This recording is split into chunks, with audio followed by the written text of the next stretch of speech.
Pride of Man. There stood a mighty kingdom, full of joyous people who bathed in the wealth of their success.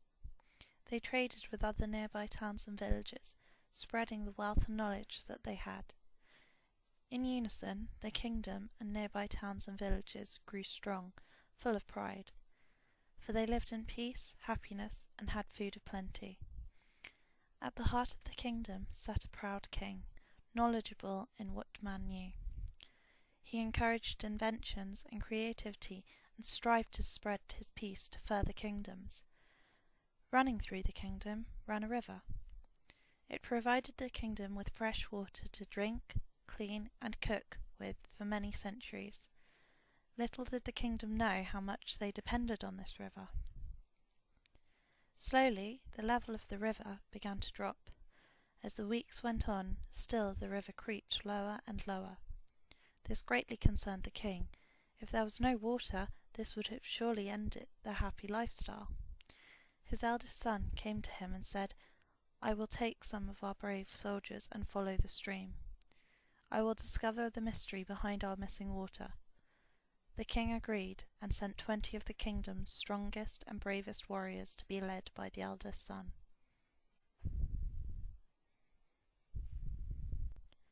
This river was long and curved through the many, many miles of land.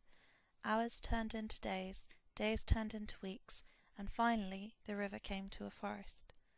So tall, thick, and dark was the forest that it even blocked out the sun warming the prince and his brave men. This was no ordinary forest. All trees had lush green tops, all animals were healthy, and the air they all breathed was fulfilling. What the prince and his men did not realize was that this forest was full of ancient wisdom. The wisest of all in the forest was a single impressive, magnificent, sweet chestnut tree.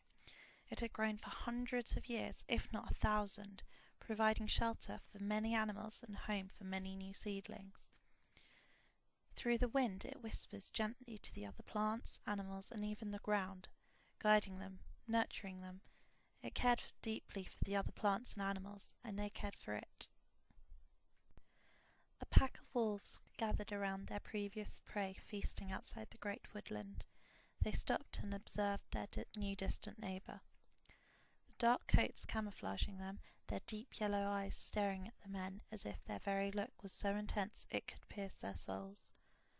The men had never seen wolves before, but the prince, not to lose face and prove the worthiness of his cause, drew his sword, pointed it at the biggest wolf, and demanded an explanation of why the river had dropped. The biggest of the wolves examined the prince, and he spoke calmly and slowly. "I have not seen your kind before. If it is the river you wish to know about, I will tell you. This river starts from within this great forest. We live as one with it, and it one with us. Tell me, my new neighbour, why do you think it has dropped?" The prince, shocked that this wolf dare be so rude to patronize a prince of a great kingdom, bellowed, "I have no time for your riddles, questions, or rudeness. Do you not know you stand before a prince? We will go through your forest and find the source of our great river. You will regret if you stand in our way, dark creature." The wolf lifted his great nose into the air and inhaled to seek guidance. Listening to the wind, he replied, "Although the source is within the forest, the answer is back from where you came. You are welcome into the forest, but know this. Any actions you take will be yours, as well as the reaction." The wolves stepped aside, leaving space for the men to enter. The superior prince, full of pride, signalled his men to follow on, and not a single word was spoken by either himself, the men, or the wolves. Continuing to follow the river through the forest was hard work. They climbed, clambered, and crawled through the tangles of twisted branches. Eventually, they arrived at the beginning of the river. Here there was plenty of water, more than enough to provide the kingdom for years to come. Thirsty from the journey, the prince ordered the men to stop and rest for a while. He ordered one of his men to fill a bucket full of water, whilst the rest of them took cover under a large, sweet chestnut tree. The soldier, sent to get the water, returned panicked. He explained, I cannot fill the bucket. Every time I take water, it disappears. The prince, having no time for this nonsense, snatched the bucket off the soldier and went to fill it, but every time he filled the bucket with water, it disappeared. Confused, the prince demanded, "What is this? How can this be?" He then tried to drink straight from the river, but still was unable to quench his thirst. His men began to panic. Perhaps this was the end for them. Without water, how could they make it back home? Their quest was noble. Why could they not drink from the river? "Calm yourselves," a voice came through the shadows. "There is a way you can drink from the river again, if you are noble enough." The prince was surprised by this. He drew his sword once again, ready to attack this stranger in the shadows. "Show yourself," he demanded. "I am a prince. I have travelled far to save my kingdom. There is no more noble cause than mine." A stag presented himself, standing tall, but yet curious about the prince. He walked over to the sweet chestnut tree, lifted his head, and waited. Finally he spoke. "You are full of pride. You wish to return a hero and impress your kingdom. This tree has told me so. This tree is the wisest of them all. It is one with us, and we are one with the forest." The prince did not take this news well. He was outraged that the stag had suggested his cause was not worthy. Now full of anger at the thought of returning back to the kingdom a failure, the prince ordered his men up and claimed, "If it is this tree that dictates our future, I will chop this tree down and claim this woodland in the name of the king, my father. He is truly full of wisdom, unlike your tree." With a mighty swing, the prince started hacking at the tree with his sword. The brave men then followed suit, drawing their swords and taking it in turns to cut more and more of the tree away. The stag begged for them to stop, but no one would listen. He then charged at the prince, knocking him over. Seeing a challenge, the prince rose and proceeded to attack the stag, and swinging viciously at the stag, it fell. The prince had no time to waste. He returned to hacking the tree, swinging, whacking, chopping, and fighting along with the men. Suddenly, a loud crack, and the great tree fell, crushing all under its great weight. The men cheered in victory, marvelling in their magnificence. The prince raised his foot on the laying tree, and raised his sword in the air, yelling, "I am the prince of a great kingdom, and I claim this land in the name of my king. I now declare that all men can drink from the river and use it as they wish." The men began to cheer, but their celebrations were cut short. A howl interrupted the laughter and applause.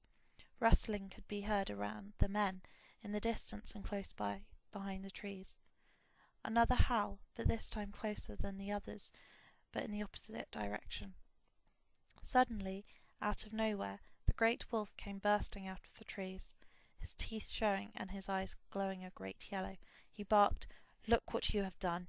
You have come for glory, and all you have managed is death." The wolf walked over to the stag and rested his large head on him. A single tear rolled down the wolf's face. Observing the wise sweet chestnut tree, the wolf spoke one last time. "Know that you have sealed your fate, and now leave this place. You are no longer welcome here." Out of the tree line more wolves appeared.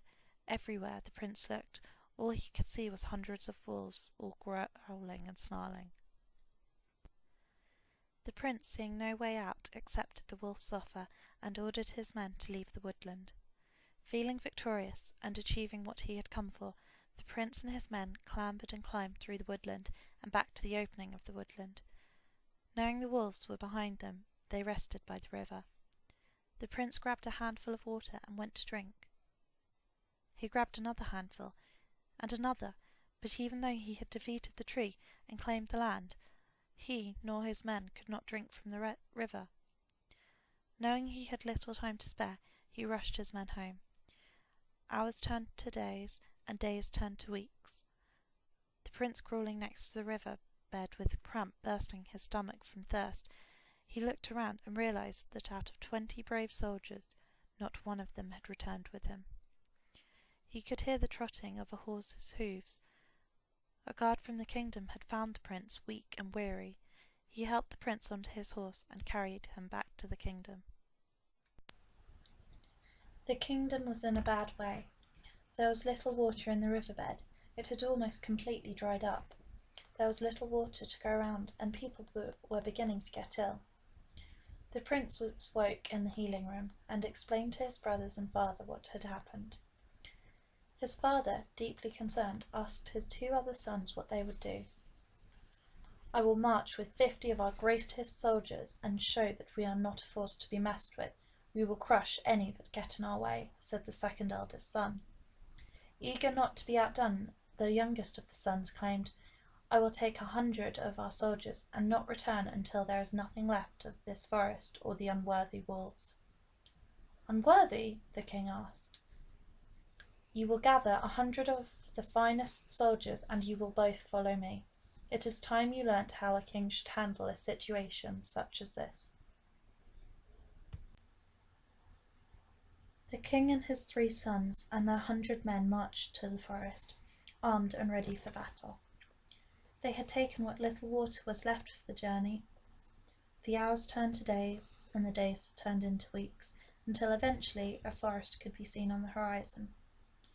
The men, feeling tired, became energized by the thought of battle.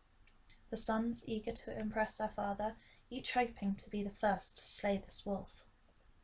The king picked up on this mood and told his sons and the men, "No one is to fight, no man is to even draw their blade unless I give the order." The sons, bewildered, nodded in agreement. At the entrance to the forest stood a pack of wolves. They looked hungry and skinny. Their eyes were not a deep yellow anymore, but a faded grey.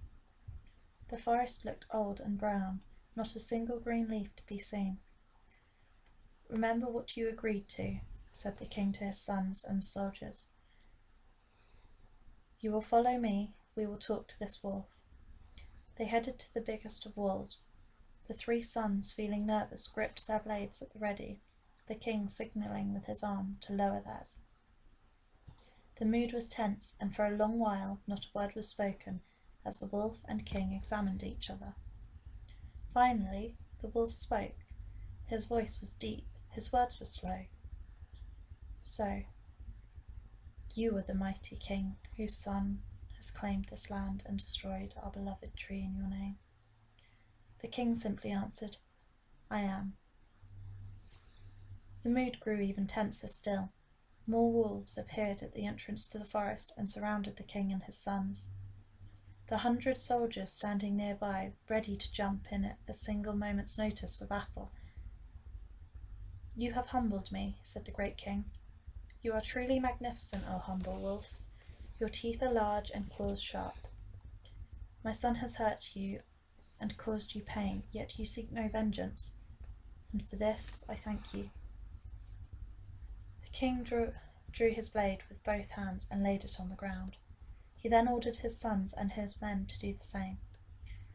Reluctantly and nervously, they all followed suit. The wolf bowed to the king's kind words and asked the king, "Do you wish to see the result of your son's pride?" The king accepted. The pack of wolves returned to the forest and led the way with the largest of the wolves beside the king. They climbed and crawled, and eventually they came to an opening.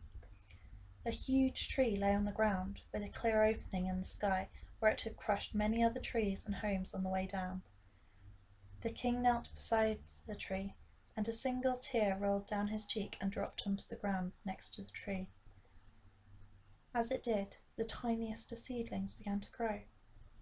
The king removed his crown and said, "My father wore this heavy crown, and his father before him, and his before him, for hundreds of years, but it means nothing. This is my fault. I should have never sent my son. I am sorry." He placed the crown on the ground, and as he did, new plants began to grow. The king then took off his cape made of the finest silk in all the land. This cape was given to me by the nearby towns and villages for bringing peace to the kingdom, but it means nothing when there is so much pain. The king placed it on the ground, and sure enough, as he did, new plants began to grow. He then knelt beside the wolf. "Can you forgive the foolishness of myself and my family?" he asked. The wolf's eyes, now turning yellow, said, It is not my forgiveness you need. The answer is from where you came. The king rose and nodded, without another word being said, left with his sons and men. A year to that day, and the kingdom is strong. The king humbled, and his sons young with much to learn, returned to the forest with gifts for all. The forest is once again green and lush, with many happy plants and animals. Where the wise tree once stood, new sweet chestnut trees sway and play. The king and his sons help plant new trees, and they get to know their new neighbours. Many silent conversations are had by the king, his sons, and the wolves.